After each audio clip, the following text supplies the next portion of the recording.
Just $49.99 a month for 200 megabit per second internet and $19.99 a month.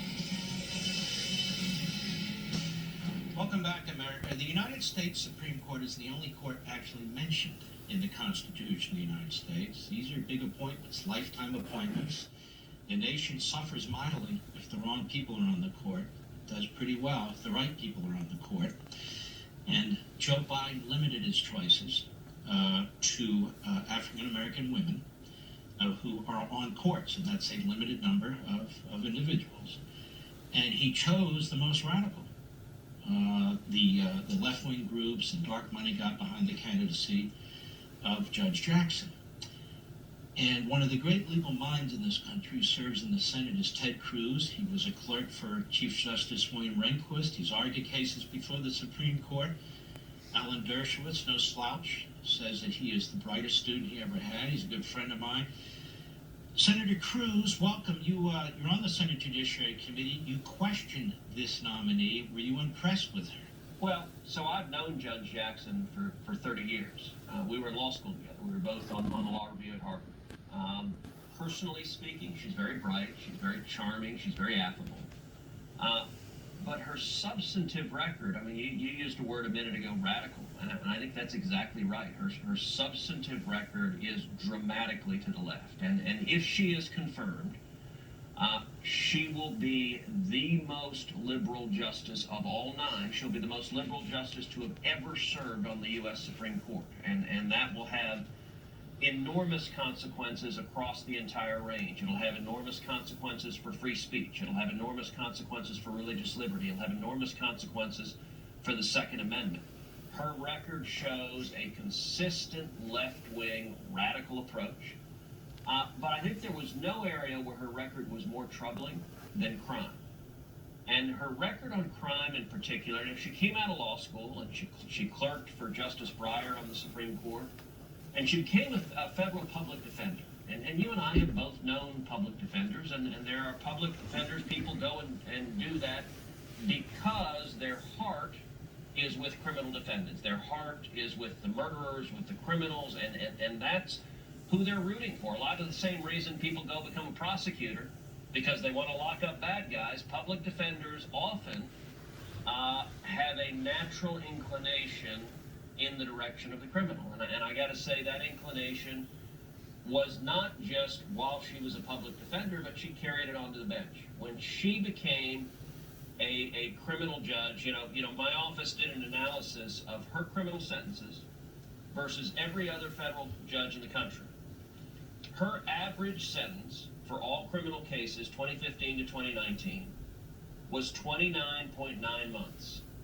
The average nationally is 45.1 months. So she is 34% less than the national average for all criminal cases. But I'll tell you, Mark, it gets even more concerning when you deal with sex crimes. And she's got 3 decades of advocating for lenient treatment for sex offenders. And in particular, her record dealing with defendants who were guilty of possession or distribution of child pornography, her record is no less than astonishing. Over and over again, she had 10 different cases in front of her over her time as a judge, dealing with people all of whom pleaded guilty to possession or distribution of child pornography. And over and over and over again, 100% of the time, when she had sentencing discretion, she gave them a slap on the wrist. She gave them much, much lower than the sentencing guidelines. She gave them much, much lower than the prosecutor asked for. And again, these are statistics my office pulled together. Her average sentence for someone who pleaded guilty to possession of child pornography was 29.2 months. The national average is 68 months. That means she sentenced 57% below the national average. And I'll tell you, it's even more stunning for the people who pleaded guilty to distribution of child porn. The national average is 135 months. If you're distributing child porn, that is a bad crime. 135 months is the national average. Her average is 71.9, so it's half, 47% less. And there's a mandatory minimum of 60 months for the distribution of child porn, so she couldn't go below 60 months under the law. This pattern is really disturbing, and what it will mean if she's confirmed as a justice, I think we will see for 30 or 40 years a justice over and over again voting to release murderers, over and over again voting to overturn criminal convictions, over and over again voting to put loopholes in place that benefit violent criminals and sexual predators, and that I think is really disturbing. And rule against death penalty cases in the states, and lenient on violent illegal immigrants. You're exactly right. She's totally predictable. She's the hard left of the judiciary in this country. And yet, Ted Cruz, I haven't heard a single Democrat senator speak out against her. In fact, I hear the so-called moderates, Manchin has endorsed her. Yeah. Even here, a couple of Republican senators are on the fence, and Susan Collins has said she's met her, she likes her, she did extended interviews, so she's going to vote for her. Given her record, given that she's an extremist, and she is an extremist, don't we, as the public who have to live with the results of these decisions and live with the results of these justices, have a right to conclude that these senators, whomever they are, who vote for her, are weak on these very same subjects? It's the only outcome you can come to. And you know, the last book I wrote was entitled One Vote Away, How a Single Supreme Court Seat Can Change History. And you and I did an entire show talking about that book, One Vote Away, and it went to #1 on the Amazon bestseller list, and as we discussed it. That book, every chapter talks about a different constitutional right. So there's a chapter on free speech, a chapter on the Second Amendment, a chapter on religious liberty, there's a chapter on crime and the death penalty. And what the book does is it tells war stories. So it's not an academic book, it's telling firsthand accounts of litigating some of the biggest landmark cases in the country. And what is striking, and you know this, but it's important for everyone to know this, that over and over again, the big landmark cases are 5-4. We're one vote away on issue after issue after issue from losing our fundamental rights. Heller versus District of Columbia, the landmark case upholding the Second Amendment right to keep and bear arms. That was 5-4. I think the odds are 100% that Judge Jackson would vote to overturn Heller. The death penalty repeatedly, we've seen activist justices vote to overturn the death penalty. I think the odds are 100% that Judge Jackson would vote to overturn the death penalty. And at the end of the day, when you have senators who say they don't support abolishing the police, when you vote to confirm justices that will release violent criminals and endanger our communities, then you are supporting abolishing the police and repealing the Second Amendment and taking away our free speech rights and taking away our religious liberty rights. You are supporting that kind of radical agenda. And of course, these absurdity of not willing to define a woman, that tells you where she's going to turn out on all these Title IX cases. The absurdity of her pretending not to know what critical race theory is when she wrote about it, when she talked about it, when she promoted it. It's a strange thing. If you embrace critical race theory, you cannot embrace the Constitution of the United States. Ted, I want to thank you for being one of the leading voices, if not the leading voice, in the United States Senate in opposition to this nomination. And on behalf of the Constitution, my friend, thanks for coming. God bless you. Thank you, Mark. We'll be right back. This is a Fox News alert. I'm Aisha Hasni, live from Warsaw, Poland. Ukrainian soldiers have found horrific scenes as they move back into neighborhoods on the outskirts of Kyiv. The brutalized bodies of civilians, more than 400, some with hands bound, shot at close range, and signs of torture. They were found in mass graves or scattered along the streets of suburbs once occupied by Russian soldiers. Moscow denying carrying out any such massacre, but European leaders are now demanding a war crimes investigation and more sanctions against Russia. And the latest video from the seaport city of Mariupol shows a ghost town with buildings just shells of what they once were. An estimated 100,000 people are still living there, but low on water, food, and medical supplies. I'm Aisha Hasni, live in Warsaw, Poland.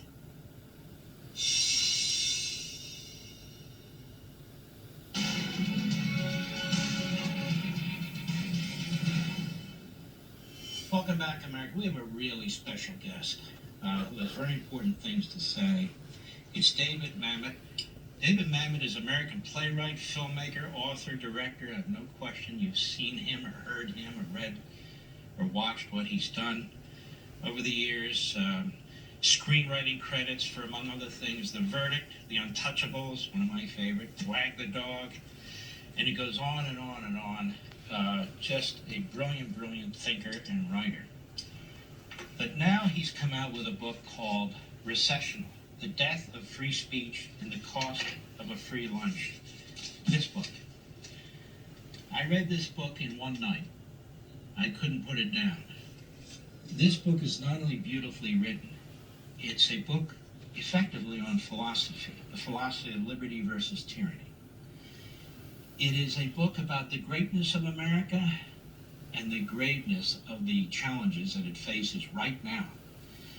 And David Mamet is a very brave man. He's a man now of Hollywood, but he's a man who goes against the wind there. But this is a spectacular book. I hope it does extremely well.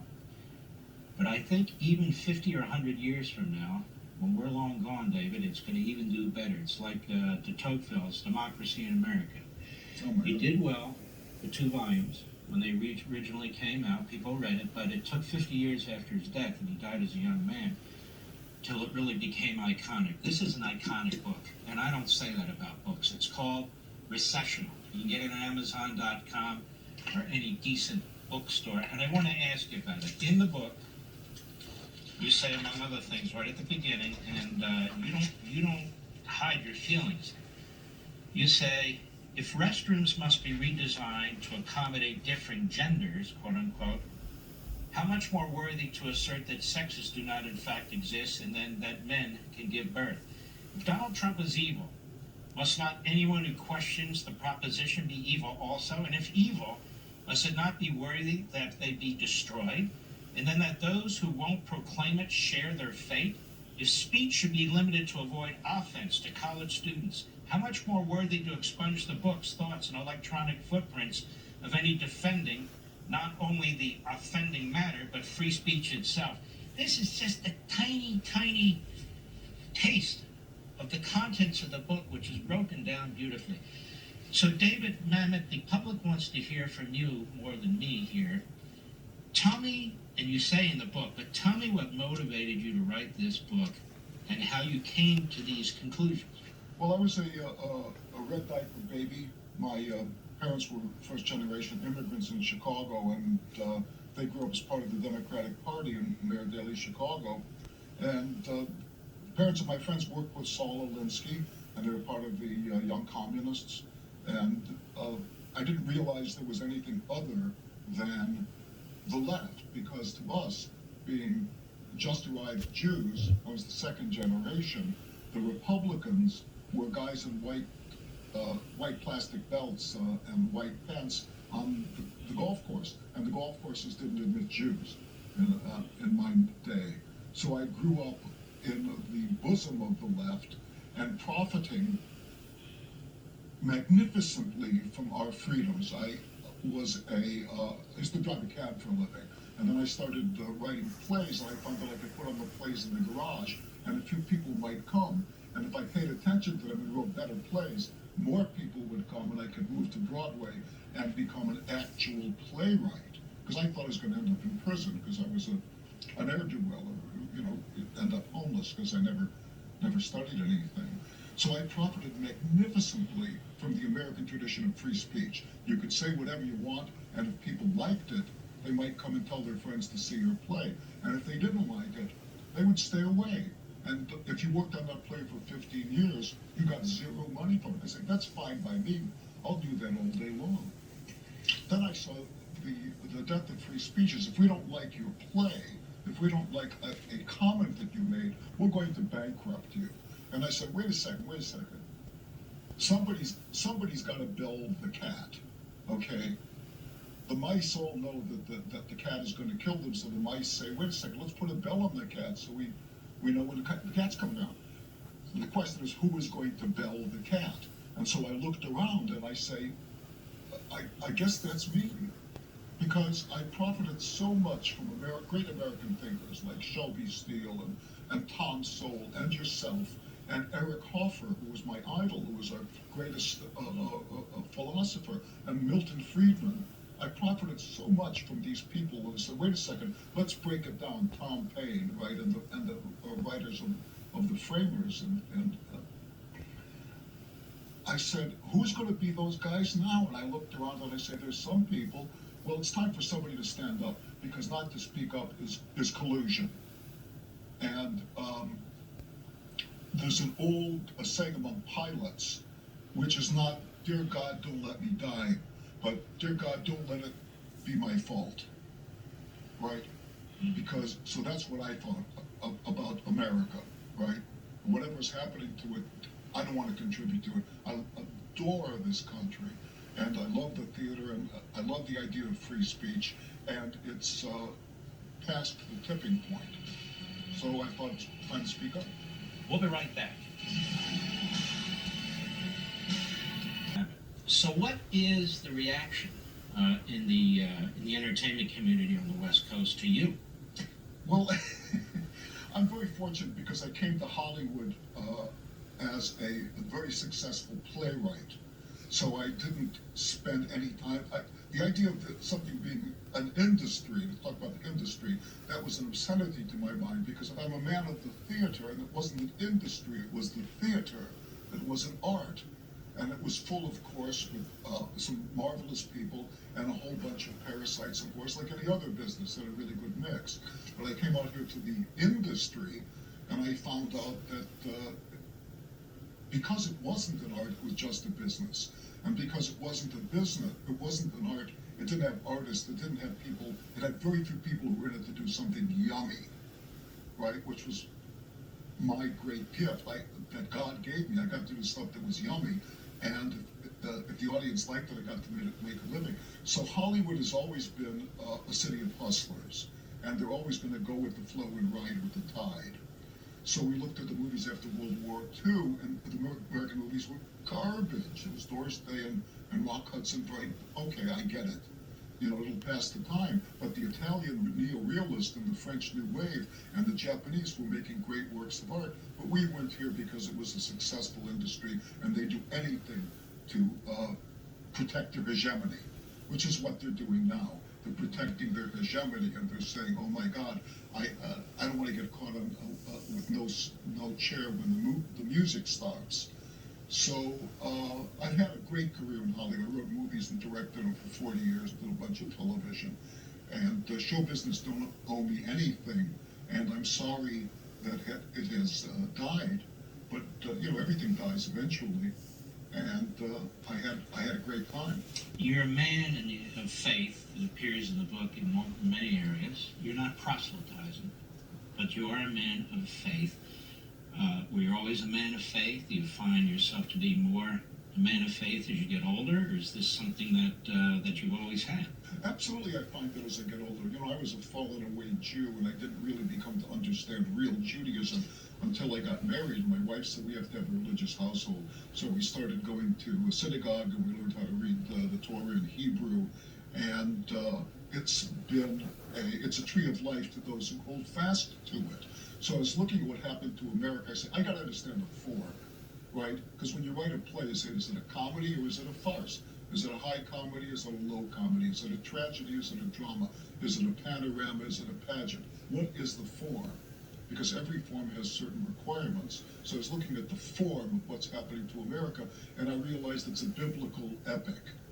What we're looking at is the natural turning point of any civilization, where the prosperity leads to a point where it's bringing the civilization down, and something must be done, because we have two choices. One is to let the civilization die, and the other is to say, okay, we've aged, it's time to re-examine the situation and have a vigorous old age. It's no different than being 75, right? You can say, oops, I'm dead, or, oh, God has granted me today anyway, let me see, I can't do the things I could do when I was 20, but I could do something else, and it amuses God to keep me here. Let me figure out what that thing is.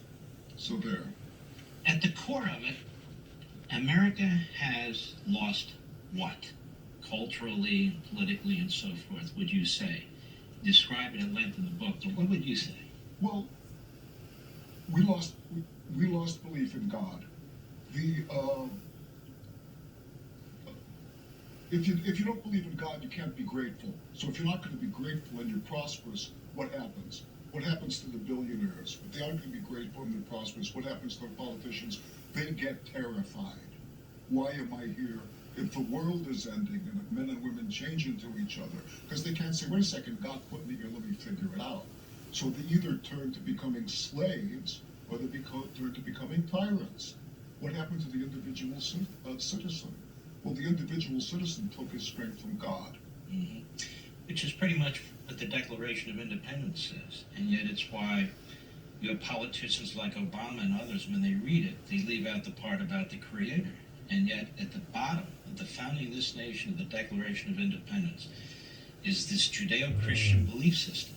And they talk about unalienable rights, about natural law, meaning God-given rights. That right and wrong is the same thing whether you're born in America or you're born in China. Good and bad is the same thing regardless of who you are or who you think you are. We'll be right back. Must see Tucker Carlson tonight. J.D. Vance and Dean Timkins say they're conservative. But would a conservative vote for Hillary Clinton? If I feel like Trump has a really good chance of winning, then I might have to hold my nose and vote for Hillary Clinton. Or would conservative give thousands to a congressman who impeached President Donald Trump? They tell you one thing, do another. Vance and Timken, liberal DC swamp creatures that can't be trusted. Buckeye for Strong Ohio is responsible for the content of this advertising. I'm at ground zero. The Democrat day one, Joe Biden canceled pipelines and banned oil exploration. Energy prices skyrocketed, causing the worst inflation in 40 years on everything from gas to groceries. My opponents aren't able to confront today's crisis. I am. In the Senate, I will fight Joe Biden's energy agenda because this war on energy is really an attack on your wallet. I'm Matt Dolan, and I approve this message. In the race between Mike DeWine and Jim Renacci, the choice is clear. After DeWine turned his back on Trump, he turned his back on Ohio, shuttering our economy, mandating masks on our kids, governing Ohio just like his liberal friends Joe Biden and Andrew Cuomo would. Conservative Jim Renacci had Donald Trump's back from day one, and as governor, he'll have our back every day. No more mandates, no more lockdowns, just accountable, conservative leadership for Ohio.